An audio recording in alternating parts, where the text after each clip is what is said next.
देवा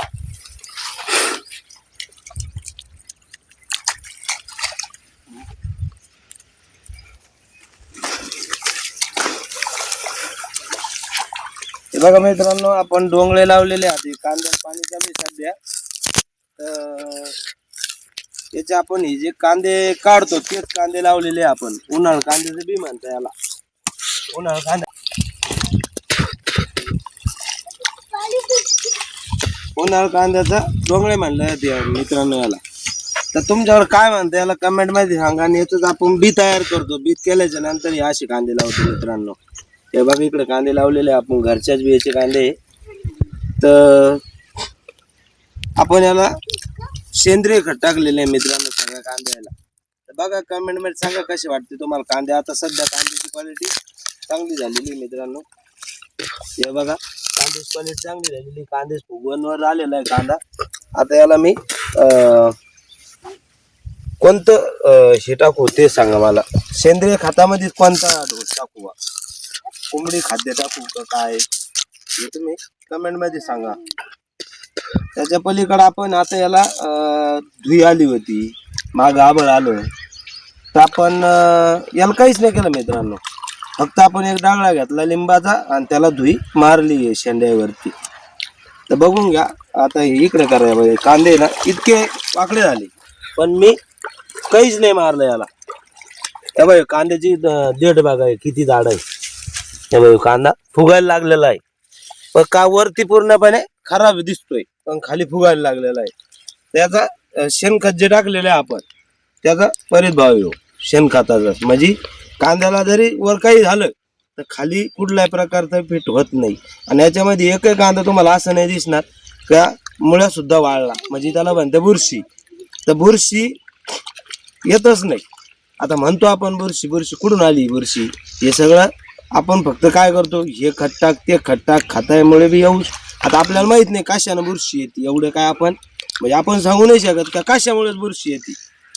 पण लोक म्हणते अशी बुरशी आली आज झाला. आता या बाई वाकडे दिसते पण याला कुठलाही मी स्प्रे घातला नाही.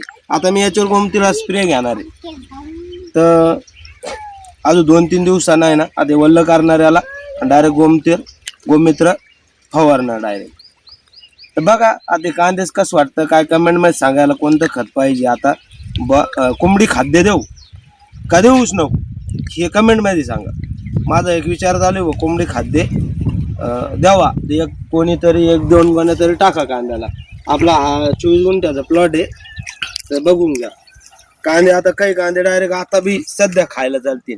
हे बघा इकडे करा कांदे काही पण आता सध्या खायला चालतील असे कांदे झालेले. बघा कांदे साईज बघा डायरेक्ट खायला बघा कांदा आहे आज.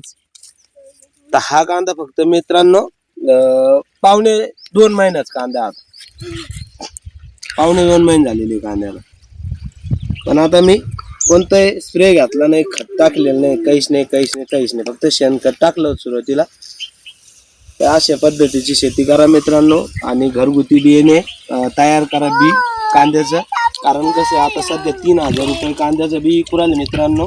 तर घ्यायला पुराण नाही, शेती करायला आपल्याला शेतीला लय खर्च येतोय मित्रांनो. तर असे घरगुती बी तयार करा आणि हा जास्तीत जास्त शेअर करा लोकांपर्यंत. कारण जो घरगुती बी तयार करेन त्याचा कधी फायदाच होणार आहे हे लक्षात घ्या मित्रांनो. कारण का आपण एक म्हणजे जवळपास 1-2 गोण्या कांदे मित्रांनो, पण जवळपास 4 पायले बी होणार मित्रांनो. 4 पायले तुम्ही आता टाकून 2 पायल्या टाकता मित्रांनो. 2 पायल्या बियामध्ये जवळपास 2 एकर लागण होती, पूर्ण उरत 2 एकरामध्ये. तर आपण आता 4 पायल्या बी होणार आहे मला. तर 2च गोण्या लावलेल्या आहे. किती वळी 1 2 3 4 5 6 वाफे मित्रांनो फक्त. तर बघा अशी शेती करा. कारण कुठल्याही प्रकारचा खर्च करू नका. खर्च केल्यानं काय होईल, आपण याच्यातलं पीक निघलं का पुढल्याला खर्च करतो, कुठलं पीक निघलं का त्याच्या पुढल्याला खर्च करतो. असे खर्च होऊ राहिले आपल्यावाले आणि उत्पन्न घटू राहिलं. आपण हे रासायनिक खत मार हे टाक ते टाक त्याने आपला खर्च वाढू राहिला. तर शक्यतो रासायनिक खत टाकू नका असं आपलं म्हणणं नाही. तुम्ही टाका पण प्रमाण कमी करा. रासायनिक खत वापरायचं प्रमाण कमी करा, कारण ते आपल्या शेतीला पुरू नाही राहील. तर चला आपली आता वळ भरलेली आहे, छोटे कांदे पण लावलेले आपण बघू आता. ते कांदे पण लावलेले आपण पुढं.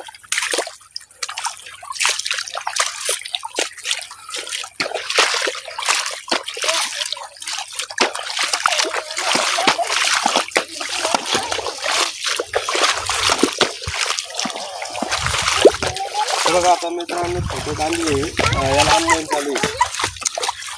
आता याला काय आपण याला पण शेणखत टाकलेलं होतं, म्हणजे पहिलं रोट्या मारण्याची पहिले टाकून दिलं शेणखत सगळं टाकलं होतं, पण ते अव्वल लावले, डोंगरे बी अव्वल लावले आणि कांद्याची लागवड आत्ता केली. तर काय झालं, पहिलं मी कांदे रोप टाकलं होतं ते फेल झाल्यामुळं काय झालं तर पावसामुळे खराब झालं. मग मी नंतर परत एक आपलं जोडीदार होता घरगुती बी होतं, ते 2 किलो बी आणलं आणि टाकून दिलं. त्याची आता हे कांद्याची लागवड केली.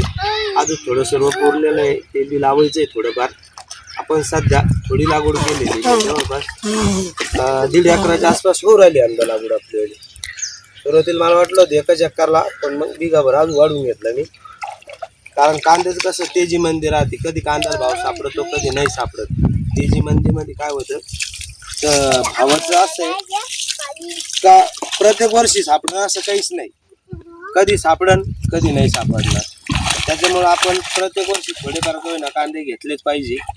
कारण एक वर्ष आपण नाही लावले भाव सापडतो, आपण लावले आपण असं म्हणतो भाव नाही, पण एखाद वर्षी आपण लावले त्याला भाव सापडणार 100%.